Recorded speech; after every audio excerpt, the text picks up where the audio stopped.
Hey there, everyone. Welcome back to the Showing Up to Your Life podcast and YouTube channel.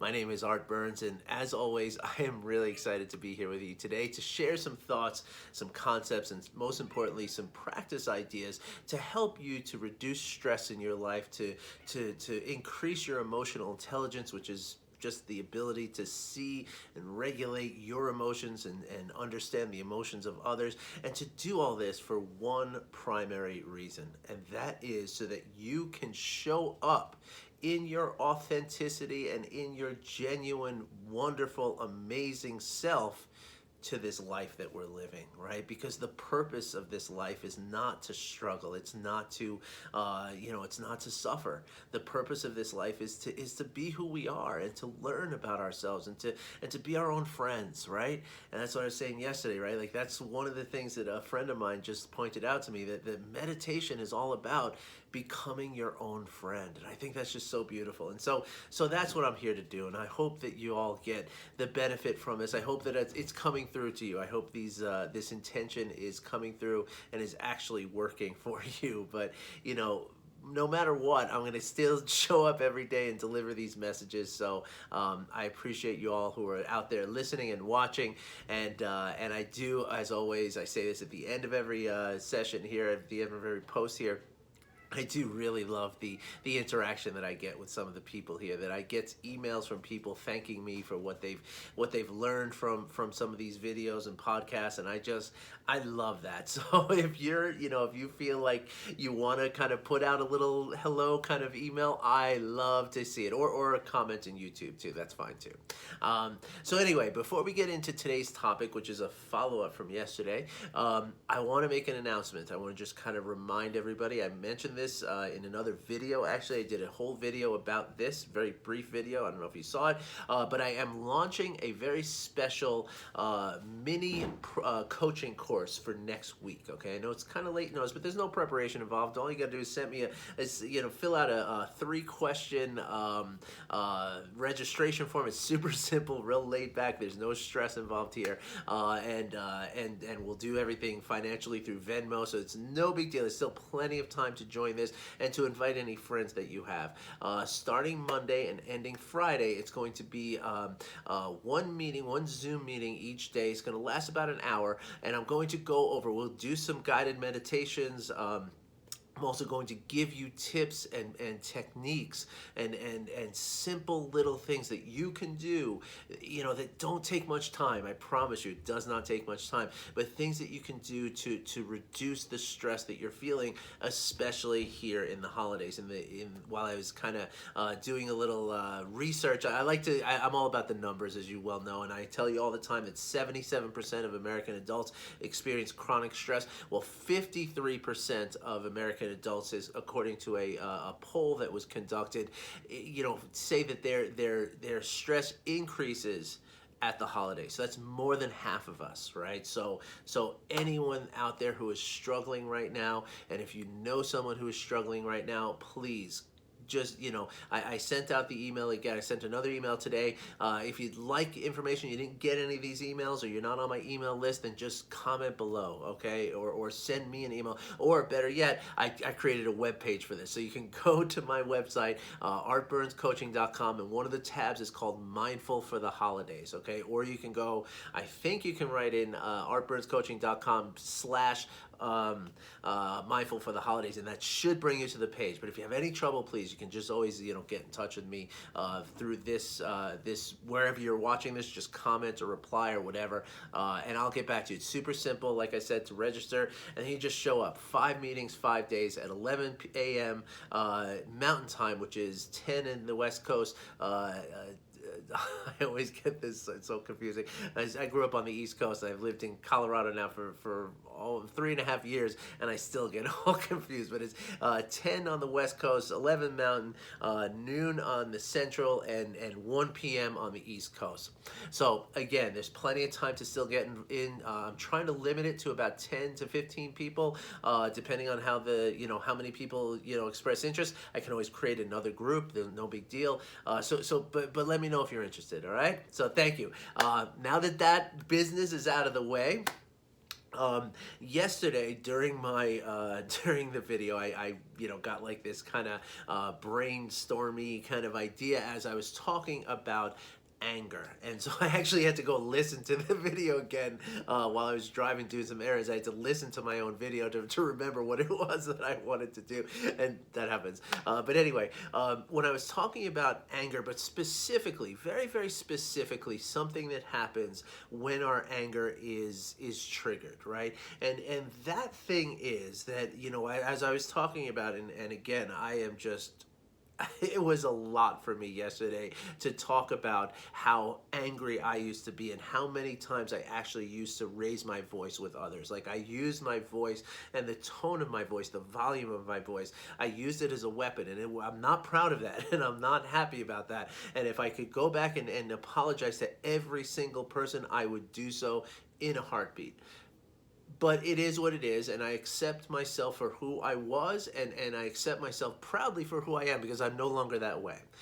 But one of the things I said yesterday, and what kind of touched off on this new topic here, is that when I would get angry, right, and like expressing myself, and then when somebody would react in a way that was not, my the preferred way that I wanted them to react, right? So like if I'm really angry, I need to vent myself, and somebody starts crying, right? Now all of a sudden you feel like, well, now I can't be angry anymore because now you're crying, and now it feels unfair, and that just makes you angrier, right? And so the reason I'm bringing that up today, and what I want to talk to you here today about in this in our mindful session today, is how important, how this illustrates the importance of resilience, right? Because what happens is, and this can happen with any emotion, right? I'm talking mostly about anger right now, but it can happen with sadness or depression or anxiety, or virtually anything that we can be feeling can follow this same course. But what I'm kind of talking about is that the emotions that we feel can sometimes they take on a sort of life of their own in a way, right? And what happens is, when we get aroused into a certain emotion, right? Like anger, right? It's almost like anger wants more anger, right? And so the it feeds off of itself in a way, in that sense, if that makes sense. So what I mean by that is that when we're in a state of heightened arousal, in like an angry state, for instance, right? What our bodies kind of feel like, and because again, this is very much part of the stress response. Like when you are in an anger, like and again, not just like the thoughts of anger, not just kind of the notion of anger, but when you're feeling anger, right? Like when you're like, oh, like feeling that the blood coursing through your veins, and you're feeling your muscles contract, maybe you're even sweating a little bit, maybe you're feeling some tightness somewhere. But when you're in that place, right? And again, this can be true of any strong emotion. But when you're in that place, that is the stress response, right? Like your body is in that stress response. So your body is, because the way that the brain and the nervous system kind of process things, right, is that your brain and your nervous system do not know the difference between the thought of an experience and an actual experience, okay? And it's a very, very important concept to understand with regards to stress, right? Because, and to illustrate this, all you have to do is think about dreaming, right? How many times have you woken up from a dream and been like, that was so real? I mean, of course, there's vivid dreams and non-vivid dreams and all that, but that's what's happening, right? Like when you wake up, like sometimes, like I'll wake up from a dream in which I was like, struggling with something, like like I had to get somewhere to do something, or else something bad would happen, right? I wake up in the morning and I'm feeling like, oh my gosh, I got to get moving. Where is the thing? I got to do it, right? I mean, that's how real these dreams can be, right? And that doesn't necessarily have to be a lucid dream. Any dream can feel that way, right? And the reason for that is that your body doesn't know that it's dreaming, right? Your body doesn't understand that concept to your at least to certain parts of your body, right? Your brain and your nervous system believe that that's what's actually happening, because in a sense it is, right? And again, that's what we're talking about, how we create our own reality with our thoughts and our emotions. Well, that's what that is, right? Your body feels that this is the reality, right? And so that's the kind of way in which we can understand how our bodies and our brains do not know the difference between an actual circumstance and the feeling or the belief or the thought of an actual circumstance. So the reason I bring that up, right, is because when we are in that heightened state of anger, right, what you're doing is you're the parts of your brain associated with fear, right, and which is really the start of the stress response, right? Like that's where it starts, when your brain, the emotional center of your brain, specifically this little thing called the amygdala in your brain, senses that something is wrong.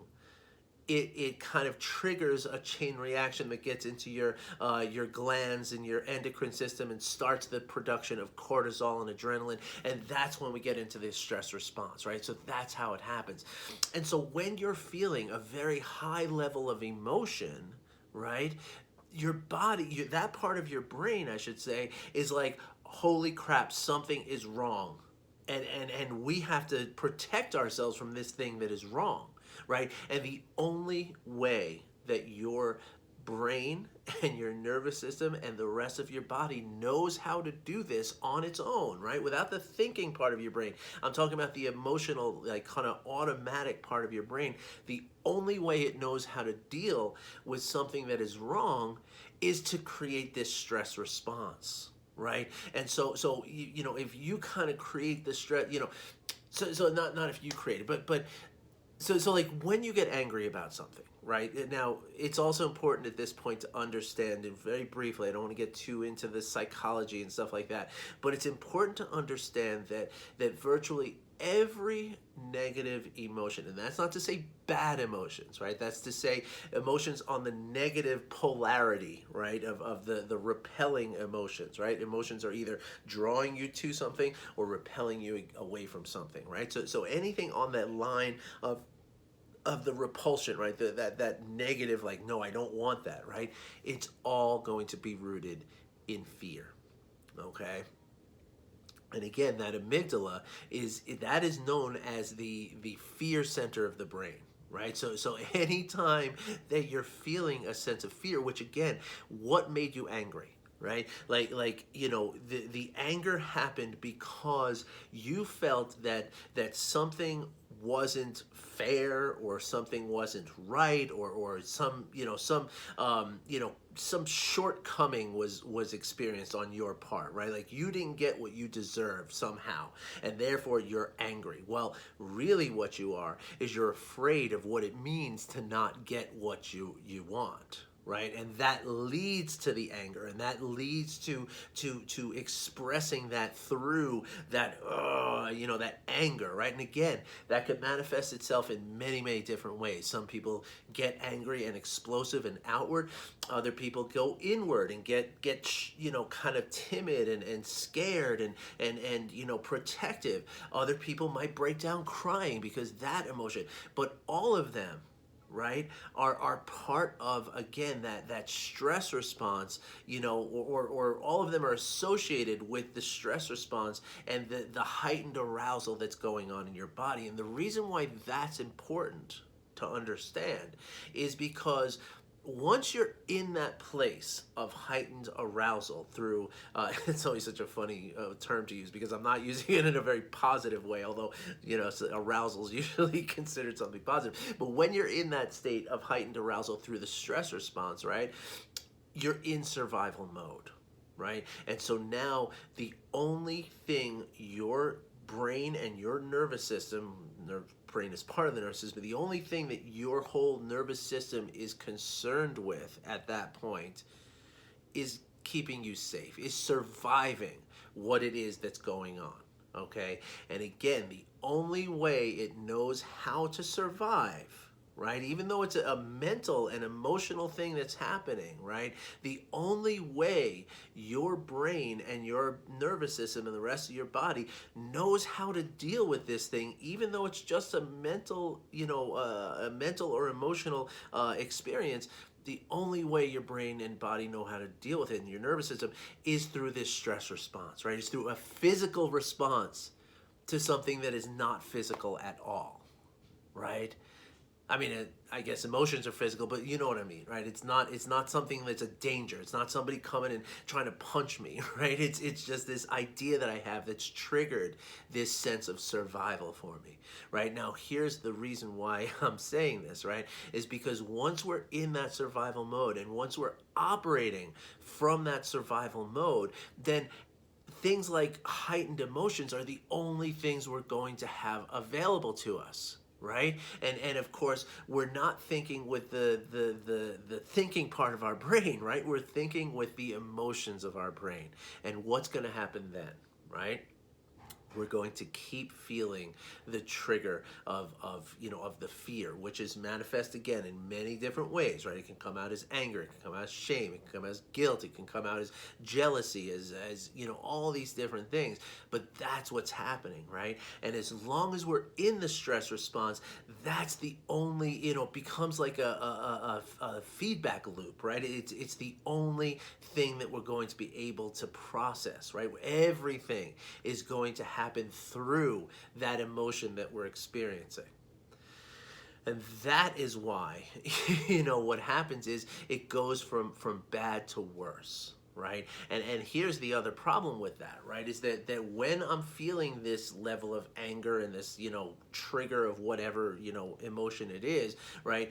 And I express that anger, right? Now there's going to be a reaction from someone else, right? And that reaction, like I said yesterday, like if that reaction is something that you don't want, right? Or you feel like it's, like unfair or unreasonable or whatever, that's again that fear, right? So you're just going to feed that. And now that reaction that you got from someone is going to make you even more angry. And what you're going to do then is you're going to express your anger even harder, even stronger, even more vocally, whatever it is, right? And heaven forbid you actually do something physical like that. That's ultimately where this goes, right? Because we're just, we're feeding it. And every time you do something more, so now you yell more, or you slam a door, or you break something, or, again, heaven forbid you actually strike someone, that's really, that's the ultimate, place where this leads, right? That's going to have consequences also, right? All those different things, right, are going to have consequences, and those consequences are going to feed the fear that started the stress in the first place, right? So let me walk you through it. Okay, so I yelled at my wife, right? Which again, I'm not proud of, but it happens. It used to happen anyway. It doesn't happen anymore. It used to happen.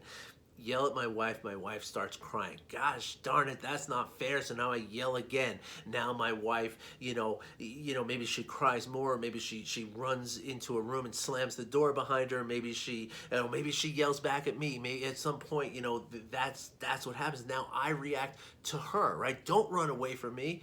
Right? We have to, you have to listen to me, damn it, right? And now what am I doing? What's the next step, right? Am I slamming, am I banging on a door? Am I putting my fist through a wall or something like that, right? And now all of a sudden I'm in the emergency room, right? Because I broke a bone in my hand, right? And now I'm not getting sleep, so I'm going to have a bad day at work tomorrow. And now maybe my performance is going to suffer. Maybe I lose a client, maybe something like that. And now I've got more things to be afraid of and more stress to feed that fear with and to process that fear with, right? And so, of course, this is just one sort of silly example that I'm coming up with, but on very, very little and subtle and almost imperceptible ways, this is exactly what happens, and it happens all the time, right? And that, again, is the point of resilience, right? I like to talk to my clients about this a lot, and I say that, it's, resilience, it's not automatic yet for most of you out there who, it takes thousands of hours of practice to get to the point where resilience becomes part of your, the neuroplasticity forms into resilience in your, neural networks and circuitry, right? So it's a manual thing for most of us, right? And so that's why it's really important to practice it manually, right? And to constantly remind yourself that, because again, what I say to my clients is that, it's that first emotion, like when we grab that first emotion, right? When it's just the anger, right? Or better yet, just the fear. But even if it's that first burst of anger, right? If we can stop ourselves there, right? And we can reel it back a little bit, and we can come back down to a level of baseline, even close to it, well, then we're not going to have that next step and that next step and that next step, which in my silly little example winds up in the emergency room, not having enough sleep, screwing up something at work, losing a client, getting thrown out of your house, all that kind of stuff, right? I mean, again, those are silly examples, but there's other things that are happening as well, right? For instance, for all of you parents out there, your children are watching what you're doing, right? Even if they're in their rooms, they're very much aware of what you're doing, right? They hear the tone, they hear the slammings, they know that, right? And not only is that going to create emotional difficulty in them, but what you're doing also is you're showing them the way that it's appropriate to act, and that too is not a good thing. Okay, and even if you don't have children, right? This still applies, right? Because this endless sort of snowball thing that can happen here is only going to cause you to suffer more. Okay, so that's why resilience is so important. Right, and that's why it's really important to practice ourselves, to catch ourselves in that that first outburst of emotion, so that we can say, okay, I have to do something here to calm myself down. Now, what can you do, right? And here's some great, I have a couple of great ideas for you, okay? The first thing, and the number one thing that you can do in any modality that you're going to choose to do, right? Like you could go meditate, you could just take a few deep breaths, you could take a walk around the block, around the house, you could go into a designated place in your home where it's like the chill out place, or the calm chair, or whatever it is in your home that you set up, right? But ultimately what we're talking about, the real primary action of any of those modalities is to simply pause, right?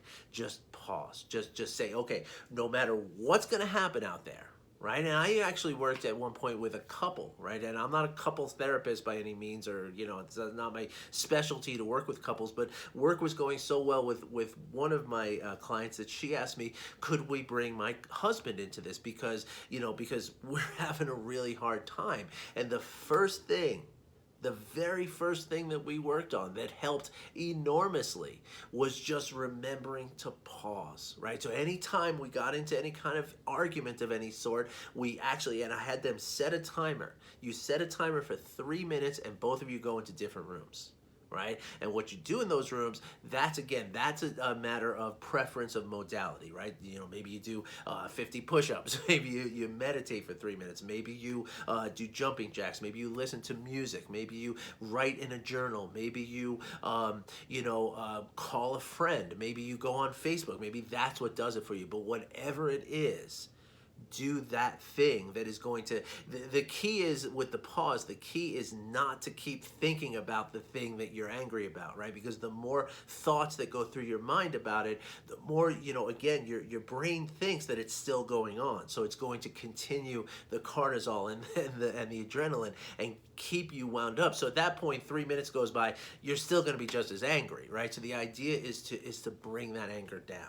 Okay, and the first key to that is to release the thoughts about it, right? So it's really important to, if you're a practice meditator, then that's a very simple thing for you, right? It's very straightforward. It's not necessarily easy, but it's very straightforward. You're just going to go into a meditation. When the thoughts arise, you're just going to let them go. You're going to bring yourself back to your body, and 3 or 4 minutes should do it, right? Should get you to the point where you're starting to calm yourself down a little bit, right? And now your thinking brain can take over, and you can actually start reasoning things, and you can actually have a conversation about what it is what needs of yours are not being met, and how, and again, this is something that can happen at home, it can happen at work, it can happen, virtually anywhere, right? Because all you're doing is stopping, right? That's all you're doing is pausing.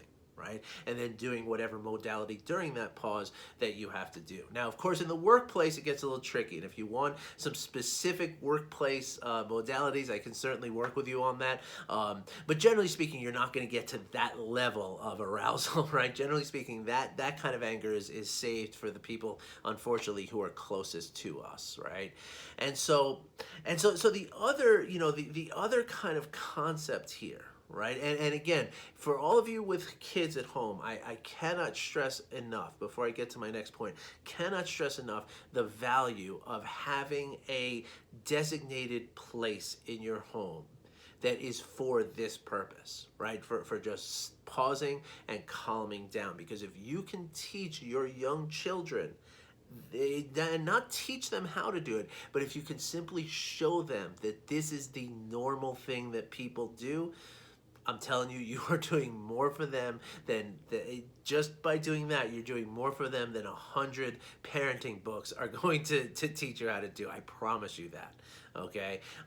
But anyway, the other concept here, right, and the reason why we practice pausing, right, and it is a practice, and I would very much encourage you to practice it when you're not angry or aroused in some way, right? And what that means is just setting a timer throughout the day to just, when the timer goes off, if you're able to, if you're not in the middle of a conversation or whatever, just take a minute or two and just pause and just check in with yourself. Like, where am I at right now?